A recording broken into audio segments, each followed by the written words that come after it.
जय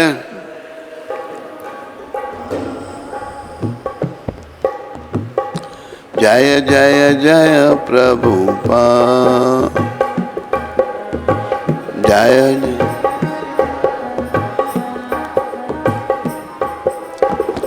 जय जय श्री कृष्ण चैतन्य नित्यानंद, जय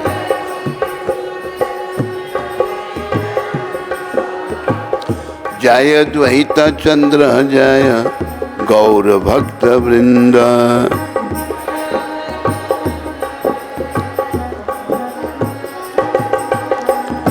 कृपा करी सबे मेली करह करुणा,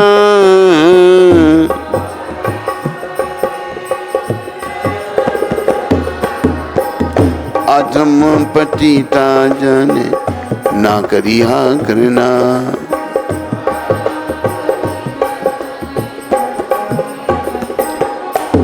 संत परम वैष्णव श्री नरोत्तम ठाकुर राजकुमार कहते सब मेरे पर कृपा करो, सबकी कृपा चाहिए हमको। चैतन्य नित्यानंद अद्वैत चंद्र समस्त गौर भक्त सब कृपा करके मेरे पर करुणा करो। कितनी हीन भावना रखी हुई है। अधम पतिता जने ना करी घृणा, मैं बड़ा अधम पतित हूं, मेरे से घृणा नहीं करना। क्या भाव है। हम जो हीन हैं हम अपने आप को महान समझते हैं, तभी तो अहंकार हम में। ये अहंकार कहाँ से आया? काम से क्रोध, क्रोध से मोह, जो निरंतर संसार में बना रहता है, फिर उसके बाद लोभ लालच, फिर अहंकार। अहंकारी जीव बेचारा पागल हो जाता है। अहंकारे मत होइया, जय जय जय जगन्नाथ, जय जय जय जगन्नाथ। दीना बंधु जय जगन्नाथ, दीन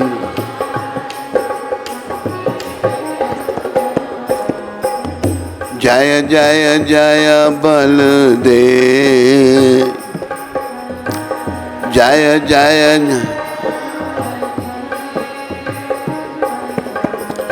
दया के सागर, जय बलदेव दया के।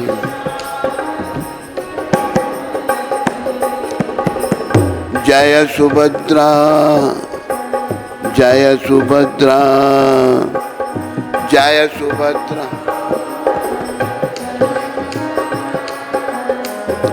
करुणामयी जय सुभद्रा, करुणामयी।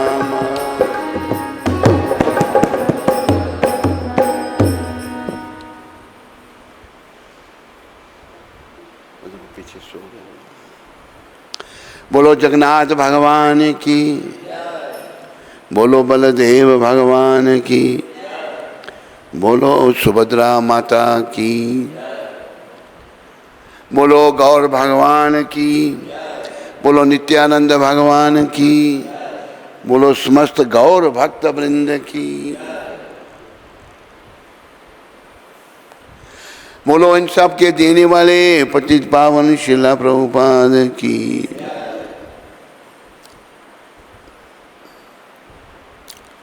रात हो गई। चर्चा करते करते महाराज इंद्रद्युम्न और राजा लोग, उत्कल के राजा उनसे मिलने आए, सब बातें बता रहे हैं। अभी प्रसंग आ रहा है भुवनेश्वर का। अगली सुबह देने कर्मों से निवृत्त होने के पश्चात राजा ने भगवान जगन्नाथ की पूजा की एवं नीलाचल धाम के मार्ग में पड़ने वाली महानदी को पार किया। नदी पार करने के कुछ समय पश्चात सबको दूर से आती घंटियां और शंख की आवाजें सुनाई देने लगी। यह सोचकर कि वे अंततः पुरुषोत्तम क्षेत्र पहुंच गए हैं। और ये आवाज़ें भगवान नील माधव की पूजा अर्चना की हैं। महाराज इंद्रदुम्न ने पूछा, हे नारद जी, क्या यही पूर्ण पुरुषोत्तम भगवान का दिव्य निवास स्थान है? नारद जी बोले, नहीं, पुरुषोत्तम क्षेत्र अब भी यहाँ से 3 योजन 24 माइल दूर है। राजन, यह अत्यंत दुर्लभ प्रदेश है जिसको स्वयं भगवान विष्णु द्वारा छुपा दिया गया है। अभी हम लोग उमापति भगवान शंकर के निवास स्थान पर पहुंचे हैं। भुवनेश्वर महाशंकर शंकर भगवान का निवास स्थान पर पहुंचे हैं। उन्होंने एक युद्ध के दौरान यहाँ शरण ली थी। राजा ने चकित होकर पूछा, भगवान शिव भला किससे डर सकते हैं? मैं तो सोचता था कि वे सर्वशक्तिमान हैं। नारद ने कहा, बहुत समय पहले भगवान शिव का विवाह सती नामक एक सुंदर कन्या से हुआ था, जो प्रजापति दक्ष की सुपुत्री थी। भगवान शिव तपस्या करने के कारण अक्सर एकांत में रहते थे और संसारिक जीवन का ध्यान नहीं रखते थे। इसलिए उनके ससुराल वाले उन्हें भिखारी कहकर अपमानित किया करते थे। इसका प्रतिकार करने और अपने माता पिता द्वारा अपमानित अनुभव करने वाली सती को प्रसन्न करने के लिए भगवान शिव ने गंगा नदी के तट पर काशी नामक एक प्रसिद्ध नगरी, जिसे आज वाराणसी के नाम से जाना जाता है, निर्मित किया नगरी को। यहाँ अनेक राजसी भवनों का निर्माण किया गया और भवसागर से मुक्ति के इच्छुक भक्तगण यहाँ निवास हेतु आने लगे। भगवान शिव और सती ने अनेक वर्षों तक यहाँ निवास किया। बोलो शंकर भगवान की, बोलो सती माता की। कुछ समय बाद द्वापर युग में काशी में पौंड्र नामक एक राजा हुआ, जो मूर्खतावश मानता था कि वह भगवान वासुदेव का अवतार है। राक्षस, पौंड्र राक्षस। इस निर्बुद्धि राजा ने भगवान श्री कृष्ण को युद्ध की चुनौती दी। राक्षस भगवान को कहते, लड़ो, मैं चुनौती दी, परंतु अंततः वह मारा गया। युद्ध में भगवान कृष्ण ने काशी के राजा का भी वध कर दिया, क्योंकि उसने पौंड्र का साथ दिया था। जब हम गलत आदमी का साथ देते हैं तो हम भी गलत हो गए। काशी का राजा पौंड्र का साथ दे रहा है, वो मूर्ख था, उसको मार दिया भगवान ने। भगवान श्री कृष्ण ने काशी के राजा का सिर काशी नगरी में इस प्रकार फेंका जिससे उसके संबंधी एवं परिजन उसे देख सकें। भगवान ने यह कार्य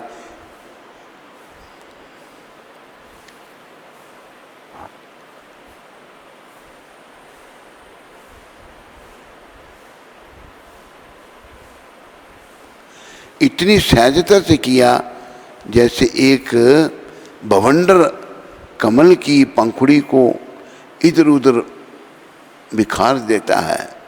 भगवान श्री कृष्ण ने युद्ध के मैदान में पौंड्रक और उसके मित्र काशीराज का वध कर दिया और फिर अपनी राजधानी द्वारका को लौट गए। जब काशी के राजा का सिर नगर द्वार से लुटकता हुआ अंदर आया तो लोग एकत्रित हो गए और इसे देखकर चकित रह गए।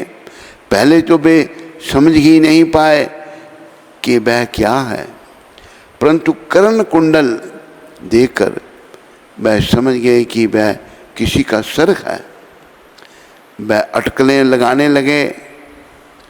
लगाने की यह किसका सिर हो सकता है। कुछ लोगों को लगा कि वह श्री कृष्ण का सिर है। मूर्ख लोग, क्योंकि श्री कृष्ण ही काशीराज के शत्रु थे। प्रजा ने सोचा कि उनके राजा ने संभवतः श्री कृष्ण का सिर नगर में फेंका है, जिससे लोग शत्रु की मृत्यु पर आनंद मना सकें। परंतु धीरे धीरे उन्होंने समझ आने लगा कि वह सिर श्री कृष्ण का नहीं अपितु स्वयं उनके राजा का है। मूर्ख लोग कुछ भी समझ लेंगे। जब यह बात पक्की हो गई तब राजा की पत्नियां वहां पहुंची और अपने पति की मृत्यु पर विलाप करने लगी। वे चीखने लगी, हे नाथ, आपकी मृत्यु हो जाने पर हम सब भी मृतप्राया हो गई हैं।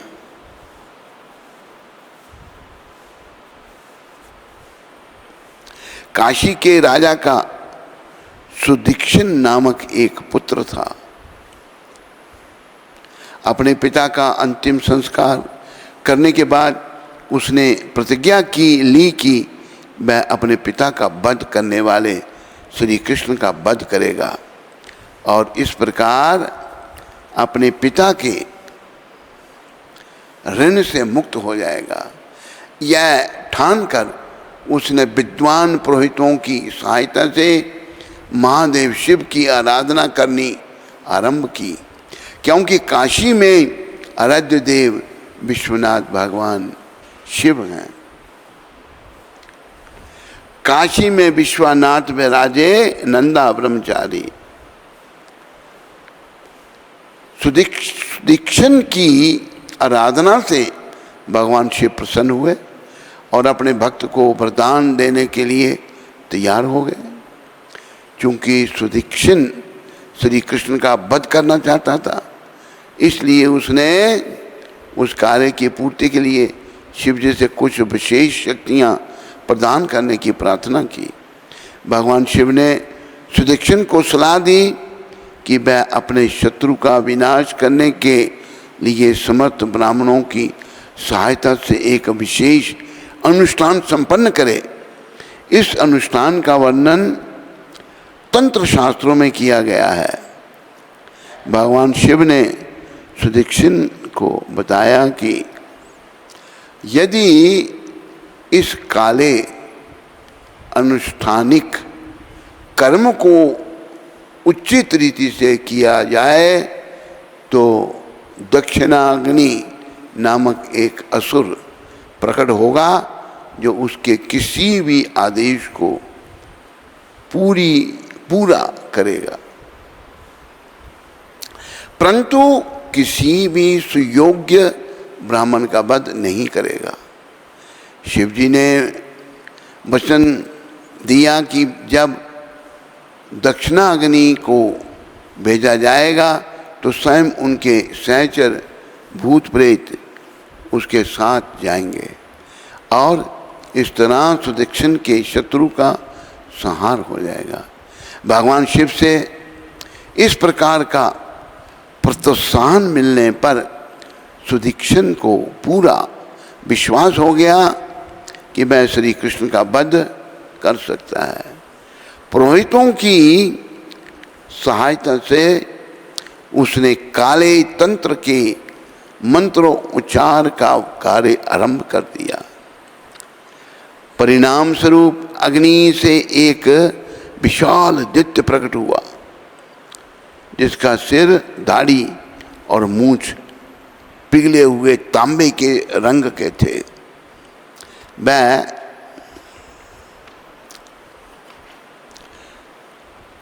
राक्षस विशालकाय और भयानक था। उसकी आंख की कोटरों से चिंगारियां फूट रही थी। और जब उसने अपने बाहों को हिलाना शुरू किया तो वह और अधिक भयानक लगने लगा। उसके दांत बहुत लंबे और नुकीले थे। वह अपनी लंबी जीभ निकालकर अपने होठों को ऊपर नीचे चाट रहा था। वह पूर्णतः नग्न था और अपने हाथ में एक त्रिशूल लिए हुए था जो आग की तरह चमचमा रहा था। जब वह अपने हाथ में थामे हुए त्रिशूल का सहारा लेकर खड़ा था तो सुदीक्षण ने उसे भगवान शिव के भूत प्रेतों के साथ द्वारका जाकर श्री कृष्ण का वध करने का आदेश दिया। ऐसा जान पड़ता था कि वह दैत्य संपूर्ण विश्व को जलाकर राख कर देगा। उसके चलने से धरती कांप रही थी। जब उसने द्वारका में पैर रखा तो वहाँ के निवासी ठीक वैसे ही भयाक्रांत हो उठे जैसे जंगल में भयानक दावानल उठने पर जीव जंतु भयभीत हो जाते हैं। श्री कृष्ण उस समय अपने राजसी दरबार में चौपड़ खेल रहे थे। बोलो कृष्णचंद्र भगवान की। भय से व्याकुल प्रजा उनके पास पहुंची और उन्हें संबोधित कर कहने लगे, हे तीनों लोकों के स्वामी, हे भगवान, इस भयानक राक्षस पूरी द्वारका नगरी को जलाकर राख कर देने को तत्पर हो रहा है, कृपा करके हमारी रक्षा करें। जब भगवान श्री कृष्ण ने देखा कि उनकी प्रजा भयानक राक्षस की उपस्थिति से अत्यधिक भयभीत हो उठी है तो वे मुस्कुराए और आश्वासन दिया, चिंता ना करो, मैं तुम सब की रक्षा करूंगा। पूर्ण पुरुषोत्तम भगवान श्री कृष्ण सर्वज्ञ और सर्वव्यापी हैं, सर्वज्ञ हैं और सर्वव्यापी, सब जगह हैं, सब कुछ जानते हैं और हर जगह हैं, सर्वव्यापी हैं। इसलिए वे यह जान गए कि यह भयानक राक्षस भगवान शिव की रचना है। उसे परास्त करने के लिए उन्होंने अपना सुदर्शन चक्र लिया और उसे आदेश दिया कि वह उस दुष्ट का वध कर दे। सुदर्शन चक्र करोड़ों सूर्य के तेज के समान तेज के साथ प्रकट हुआ। अपने तेज से सुदर्शन चक्र ने संपूर्ण ब्रह्मांड को चकाचौंध कर दिया। इसके बाद सुदर्शन चक्र ने भयानक राक्षस को आगे नहीं बढ़ने पर वध कर दिया और उस राक्षस को वहीं रुकना पड़ा। द्वारका को जलाकर राख करने में असफल रहा वह भयानक दैत्य दक्षिणाग्नि वाराणसी को लौट चला। चूंकि वह अपने उद्देश्य को पूरा नहीं किए बिना ही वापस लौट आया था, इसलिए राक्षस की भयानक क्रोधाग्नि से सुदीक्षण तथा अन्य सब जलकर राख हो गए उसी राक्षस के द्वारा। अरे भगवान को बड़े मूर्ख मानने का प्रयास करते हैं, उनकी दुर्गति हो जाती है। तंत्र शास्त्र के अनुसार यदि कोई मंत्र दुश्मन का वध करने में असफल रहता है तो वह मंत्र उसी व्यक्ति को नष्ट कर देता है जिसने उसका आह्वान किया था। तंत्र विद्या करने वाले किसी पर कुछ विद्या करने छोड़ते हैं, अगर वो उसको कुछ नहीं कर सका तो उसी का विनाश हो जाएगा। तो देखो, रक्षा तो श्री कृष्ण कर सकते हैं, कृष्ण से परे कोई नहीं है। क्योंकि उसे किसी न किसी का वध करना ही होता है। सुदक्षिण को के निर्देश पर उन पुरोहितों ने मंत्रों द्वारा उस दैत्य का आह्वान किया था, इसलिए वे सब भस्मीभूत हो गए। उस सारे ब्राह्मण भी भस्मीभूत हो गए। असुर इसी प्रकार के होते हैं, राक्षस ऐसे ही होते हैं, याद रखो। राक्षसों के आराधक जो हैं वो ऐसे ही होते हैं। वे भगवान का वध करने के लिए किसी वस्तु की रचना करते हैं, परंतु वे स्वयं अपने अस्त्र से मारे जाते हैं। सुदर्शन चक्र ने भयानक दैत्य का पीछा किया और उसके पीछे पीछे वाराणसी आ पहुंचा। उस समय वाराणसी एक समृद्ध नगर हुआ करता था, समृद्ध था। वहाँ अनेक बड़े बड़े महल, सभागार, बाजार और द्वार थे। प्रत्येक चौराहों पर प्रवचन देने के मंच बनाए गए थे। वहाँ एक कोषागार था और साथ ही हाथी, घोड़े, रथ, अन्नागार और भोजन वितरण करने के स्थान थे। यद्यपि यह नगर बहुत समृद्ध था, परंतु काशी का राजा और उसका पुत्र भगवान श्री कृष्ण के विरुद्ध थे, इसलिए विष्णु चक्र ने इन सभी महत्वपूर्ण स्थानों को जलाकर राख कर दिया और संपूर्ण नगर को तहस नहस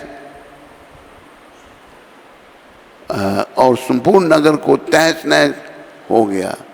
नगर को तहस नहस कर दिया, हो गया, गलत लिखा है।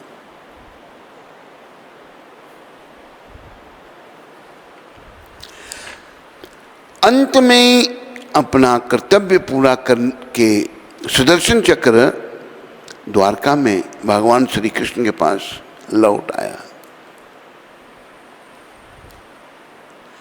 तो कृष्ण भगवान सर्वशक्तिमान है। नटवर नागर नंदा भजो रे मन गोविंदा। नट हरि बोल। नटवर नागर नंदा भजो रे मन गोविंदा।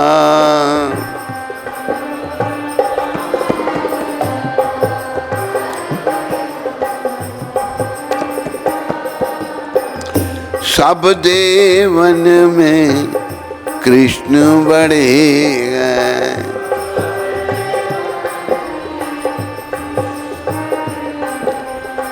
कृष्ण बड़े हैं, बड़े हैं कृष्ण। ज्यों तारों में चंदा भजो रे मन गोविंदा। ज्यों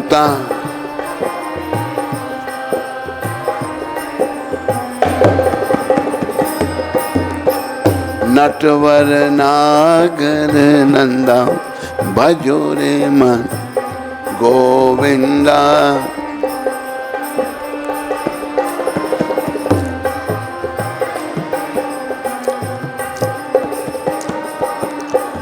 सब गोपियन में राधा बड़ी है।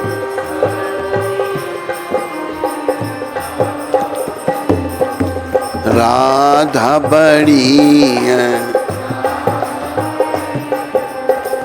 यूं नदियों में गंगा भजो रे मन गोविंदा। यूं नदी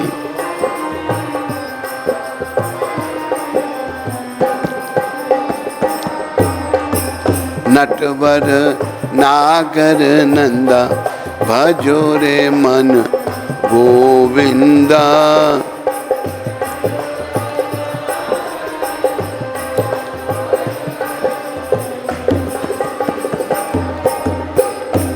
परम पिता को भूल के मूरख,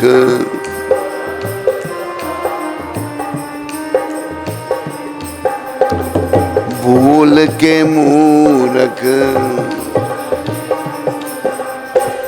क्यों होता शर्मिंदा, बजो रे मन गोविंदा, क्यों होता।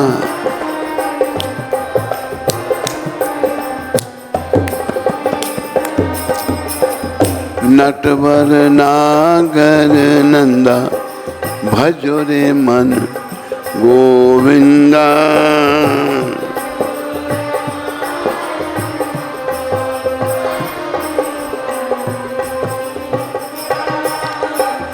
जिसने हरदम भजन उसी का करना, हरदम 24 घंटे,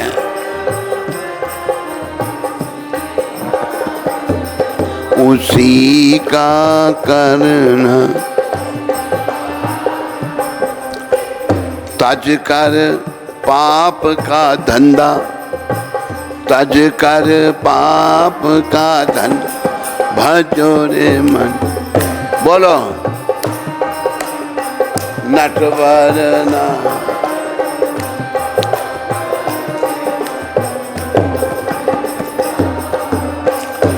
चंद्र सखी बाल कृष्ण छवि, चंद्र सखी भज बाल। जिसने कृष्ण नाम नहीं गाया,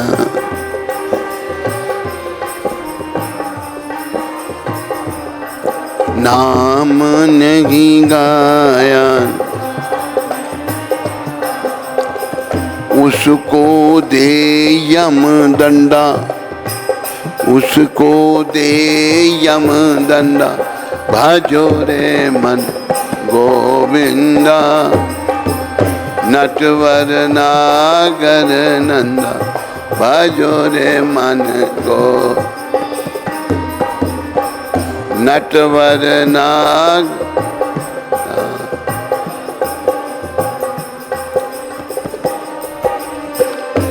चंद्र सखी भज बाल कृष्ण छवि, चंद्र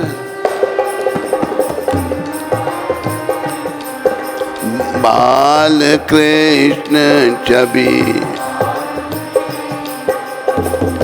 कट जाए जम फंदा, कट जाए जम फंदा, भजो रे मन गोविंदा। नटवर नागर भज।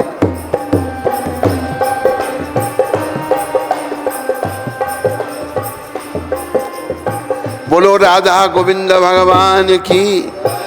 नारद जी ने अपनी बात समाप्त करते हुए कहा, इस भयानक घटना के बाद भगवान शिव विनम्रता पूर्वक भगवान श्री कृष्ण के पास गए और क्षमा याचना करते हुए श्रद्धापूर्वक उनकी स्तुति करने लगे। श्री कृष्ण ने शिव जी की प्रार्थना स्वीकार करते हुए कहा, हे शंभु, आपके पश्चात और समर्पण की भावना से मैं प्रसन्न हूँ। आपने युद्ध में असाधारण शौर्य का परिचय दिया। अब यदि आप अपनी संगनी के साथ किसी स्थान पर रहना चाहते हैं तो मेरी सलाह माने। समुद्र तट के पास एक अत्यंत पवित्र तीर्थ स्थान है जिसका नाम मेरे नाम पर पुरुषोत्तम क्षेत्र है। इस क्षेत्र में नीलाचल पर्वत है। इस स्थान के उत्तर में प्रसिद्ध एकाम्र कानन नामक अत्यंत सुंदर वन प्रदेश भुवनेश्वर है। वन प्रदेश वही भुवनेश्वर था। हे त्रिपुरारी, इस सुंदर स्थान पर जाएं और पार्वती देवी के साथ निर्भय होकर वहाँ निवास करें। बोलो शंकर भगवान की, बोलो पार्वती माता की। तो शंकर भगवान को कृष्ण भगवान ने आज्ञा दी वहाँ जाने की। आगे के अनुसार स्वयं भगवान ब्रह्मा कोटि लिंगेश्वर 10 करोड़ लिंगों के स्वामी के रूप में वहाँ आपकी स्थापना करेंगे। उसी समय से भगवान शिव उस स्थान पर निवास कर रहे हैं और भगवान शिव के दर्शनार्थ वहाँ चलें। भुवनेश्वर का यह वृत्तांत सुनकर सभी के मन में वहाँ जाने की प्रबल इच्छा जाग उठी। दोपहर तक वे सब, आज हरि नाम कहाँ है?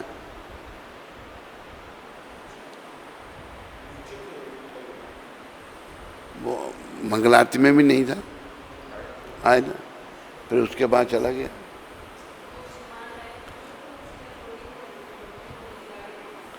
अनलोडिंग करके उसको सत्संग में बैठना चाहिए था।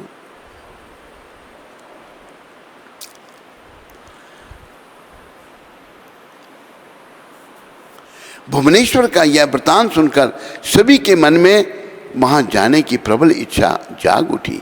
दोपहर तक वे सब बिंदु सरोवर नामक एक सुंदर झील के तट पर पहुंच गए। यह वही स्थान था जहां पिछले युग में कर्दम मुनि ने तपस्या की थी। यह भी कहा जाता है कि भगवान शिव ने ब्रह्मांड के समस्त पवित्र स्थानों से जल एकत्रित करके बिंदु सरोवर का निर्माण किया था। उन्हें अनेक महान ऋषि मुनि बिंदु सरोवर के तट पर निवास करते थे। सरस्वती नदी के जल से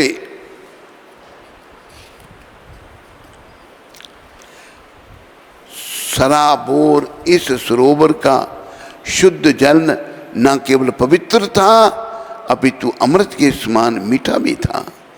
इस झील को बिंदु सरोवर इसलिए कहा जाता है क्योंकि जब कर्दम मुनि ने भक्ति भाव से भगवान को पुकारा था तो उस समय भगवान विष्णु के आंसू इस झील में गिर गए थे।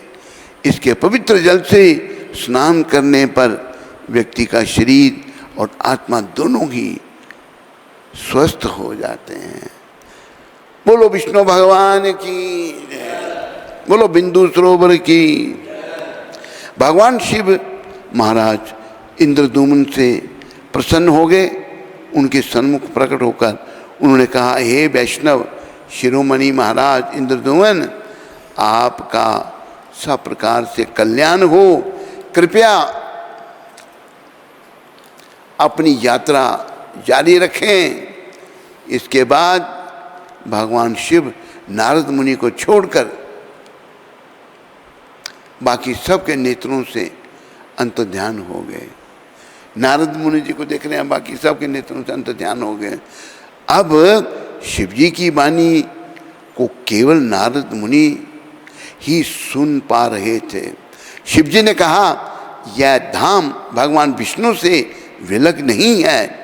इन स्थानों की सुरक्षा हेतु भगवान विष्णु ने मुझे 8 विभिन्न रूपों में नियुक्त किया है। मैं नीलकंठ के नाम से जाना जाता हूं। बोलो नीलकंठ महादेव की। तथा पुरुषोत्तम धाम के प्रवेश द्वार पर देवी दुर्गा के साथ विराजमान हूँ। नारद जी, जब आप पुरुषोत्तम क्षेत्र पहुँचेंगे तो आप मेरी संगनी दुर्गा देवी के साथ मेरे दर्शन कर पाएंगे। इस राजा को उस स्थान पर ले जाएं। बोलो इंद्रदुम्न जी महाराज की, बोलो जगन्नाथ कथा की, बोलो बलदेव भगवान की, बोलो सुभद्रा माता की, बोलो गौर भगवान की, बोलो समस्त गौर भक्त वृंदों की, इन सब के देने वाले पतित पावन श्रील प्रभुपाद की। हरे कृष्ण।